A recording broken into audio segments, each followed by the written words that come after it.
বিএনপির আওয়ামী লীগ বিষয়ক সম্পাদক হচ্ছেন রুমিন ফারহানা, বলছেন হাসনাত আব্দুল্লাহ। ফজলুর রহমানকে আজীবন বহিষ্কারের দাবি বৈষম্য বিরোধী ছাত্র আন্দোলনের।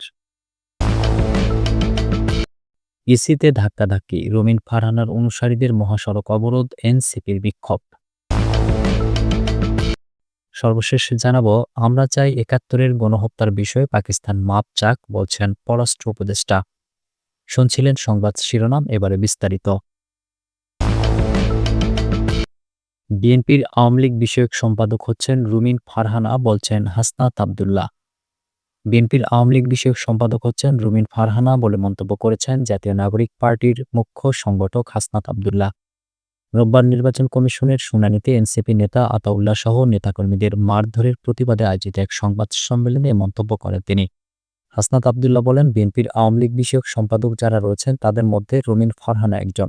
আওয়ামী লীগ পণ্য যাদেরকে মনে হয় তাদের মধ্যে রুমিন ফারহানা অন্যতম। উনি সবসময় বলে থাকেন বিগত ১৫ বছর নাকি উনি অনেক ভালো ছিলেন।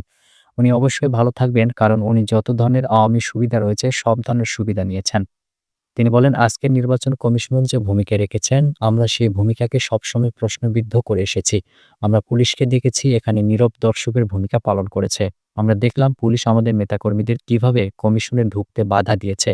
অন্যদিকে বিএনপির নেতাকর্মীদেরকে কিভাবে ফ্রি এক্সিস্ট দিয়েছে, এবং এই নির্বাচন কমিশন কতিপয় পার্টির পার্টি অফিস হয়ে গিয়েছে। ফজলুর রহমানকে আজীবন বহিষ্কারের দাবি বৈষম্য বিরোধী ছাত্র আন্দোলনের। জুলাই গণঅভ্যুত্থান নিয়ে বিতর্কিত মন্তব্য করার দায়ে বিএনপি চেয়ারপারসনের উপদেষ্টা ফজলুর রহমানকে আজীবন বহিষ্কারের দাবি জানিয়েছে বৈষম্য বিরোধী ছাত্র আন্দোলন। রোববার সন্ধ্যায় রাজধানীর শাহবাগে জাতীয় জাদুঘরের সামনে এক বিক্ষোভ সমাবেশে এ দাবি জানানো হয়। সংগঠনটির সাধারণ সম্পাদক হাসান ইনাম বলেন, ফজলুর রহমানের মতো এরকম কথা যারা টকশোতে বলেন তাদের বিরুদ্ধে ব্যবস্থা নেওয়া দরকার। অন্তর্বর্তী সরকারকে উদ্দেশ্য করে তিনি বলেন, মৌলিক সংস্কার ও বিচার ছাড়া নির্বাচন হবে না। জুলাই সনদ অন্তর্বর্তী সরকারকে বাস্তবায়ন করতে হবে। জুলাই শহীদদের তালিকা করতে না পারায় সরকারকে ক্ষমা চাইতে হবে। মিডিয়া সংস্কার করতে না পারার ব্যর্থতাও সরকারের। এর আগে এক টিভি চ্যানেলের টকশোতে ফজলুর রহমান গত বছর ৫ আগস্টে শেখ হাসিনার পতনের জন্য জামায়াতে ইসলামী ও তাদের সহযোগী অঙ্গ সংগঠনগুলোকে দায়ী করেন। তার ভাষায়, এটি কোনো সাধারণ রাজনৈতিক ঘটনা নয়, বরং একটি সুপরিকল্পিত ষড়যন্ত্র যার মূল পরিকল্পনাকারী কালো শক্তি জামাত। এরপর রোববার উদ্ভট ও শৃঙ্খলা পরিপন্থী বক্তব্যের অভিযোগে ফজলুর রহমানকে কারণ দর্শানোর নোটিশ দেওয়া হয়।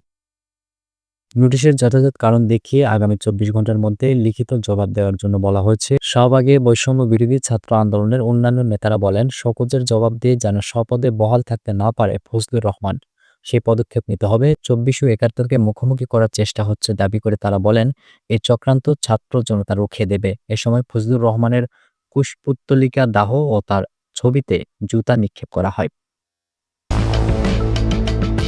ইসিতে ধাক্কাধাক্কি, রুমিন ফারহানার অনুসারীদের মহাসড়ক অবরোধ, এনসিপির বিক্ষোভ। ঢাকায় নির্বাচন কমিশনে ব্রাহ্মণবাড়িয়া ২ এবং ব্রাহ্মণবাড়িয়া ৩ আসন পুনর্বিন্যাসের শুনানি চলাকালে এনসিপির কেন্দ্রীয় নেতা আতাউল্লাহ সহ অন্যদের ওপর হামলার প্রতিবাদে ব্রাহ্মণবাড়িয়ায় মানববন্ধন ও বিক্ষোভ সমাবেশ করেছে এনসিপি। বিক্ষোভ সমাবেশ থেকে এ ঘটনার তীব্র নিন্দা ও প্রতিবাদ জানিয়ে সিএসির পদত্যাগ সহ বিএনপি নেত্রী ব্যারিস্টার রুমিন ফারহানার বিচার দাবি করা হয়েছে। এদিকে রুমিন ফারহানার সমর্থকরা ঢাকা সিলেট মহাসড়কে টায়ার জ্বালিয়ে বিক্ষোভ করে এনসিপি নেতা আতাউল্লাহর বিচার দাবি করেছেন। রোববার সন্ধ্যায় ব্রাহ্মণবাড়িয়া প্রেস ক্লাবের সামনে আয়োজিত প্রতিবাদ সমাবেশে বক্তারা অভিযোগ করেন, শুনানিকালে এনসিপি নেতা মোহাম্মদ আতাউল্লাহ যখন তার যুক্তি উপস্থাপন করতে যান, তখন বিএনপি নেত্রী রুমিন ফারহানা তাকে ধাক্কা মেরে ফেলে দিয়ে স্টেজ দখল করে নেন এবং তার সমর্থকরা তাকে সহ অন্যান্যদের উপর হামলা চালায়।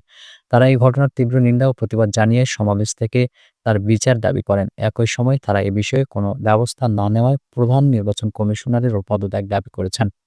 এদিকে শুনানিকালে এনসিপি নেতা মোহাম্মদ আতাউল্লাহর বিরুদ্ধে বিএনপি নেত্রী রুমিন ফারহানার উপর হামলার অভিযোগ করে রোববার সন্ধ্যায় ঢাকা সিলেট মহাসড়কের সরাইলের শাহবাজপুর প্রথম গেটে মহাসড়কে টায়ার জ্বালিয়ে প্রতিবাদ সহ এনসিপি নেতা আতাউল্লাহর বিচার দাবি করেছেন রুমিন ফারহানার সমর্থকরা। আমরা চাই ৭১-এর গণহত্যার বিষয়ে পাকিস্তান মাপ চাক, বলছেন পররাষ্ট্র উপদেষ্টা। ১৯৭১ সালে সংঘটিত গণহত্যার জন্য পাকিস্তানকে মাপ চাওয়ার আহ্বান জানিয়েছে বাংলাদেশ। রোববার পাকিস্তানের পররাষ্ট্রমন্ত্রী ইসহাক দারের সঙ্গে বৈঠকের পর পররাষ্ট্র উপদেষ্টা মোহাম্মদ তৌহিদ হোসেন বলেন, আমরা চাই যে হিসাবপত্র হোক এবং টাকা পয়সার বিষয়টির সমাধান হোক। আমরা চাই এখানে যে গণহত্যা হয়েছে সেটির বিষয়ে তারা দুঃখ প্রকাশ করুক, মাপ চাক। আমরা চাই আটকে পড়া মানুষগুলোকে তারা ফেরত নিয়ে যাক। পাকিস্তানের পররাষ্ট্রমন্ত্রীর দাবি ১৯৭১ সালের বিষয়টি ১৯৭৪ ও ২০০২ সালে সমাধান হয়েছে। এ বিষয়ে বাংলাদেশের অবস্থান কি জানতে চাইলে পররাষ্ট্র উপদেষ্টা বলেন, আমি অবশ্যই একমত না। একমত হলে সমাধান হয়ে যেত তাদের মতো করে। মোহাম্মদ তৌহিদ হোসেন বলেন, আমরা পরস্পরের অবস্থান তুলে ধরেছি। আমি এটুকু নিশ্চয়তা দিতে পারি একটি বিষয় নিয়ে কথা, যেটি আপনারা অগ্রগতি হিসেবে মনে করতে পারেন। আমরা ৩টি বিষয়ে আমাদের অবস্থান তুলে ধরেছি। তিনি বলেন, দুই পক্ষই আমরা ঠিক করেছি এই বিষয়গুলো আমাদের সমাধান করতে হবে এবং দ্বিপাক্ষিক সম্পর্ককে মসৃণভাবে এগিয়ে নেওয়ার জন্য এগুলোকে পেছনে ফেলতে হবে। আমরা দুই পক্ষ সম্মত হয়েছি যে এটি নিয়ে আমরা কথা বলবো এবং চেষ্টা করব এই ইস্যুগুলো নিয়ে আগামীতে এমনভাবে কথা বলবো যেন আমরা পিছনে ফেলতে পারি। প্রিয় দর্শক, এই ছিল এখনকার মতো সর্বশেষ সংবাদ। পরবর্তী সংবাদ দেখার আমন্ত্রণ রইল।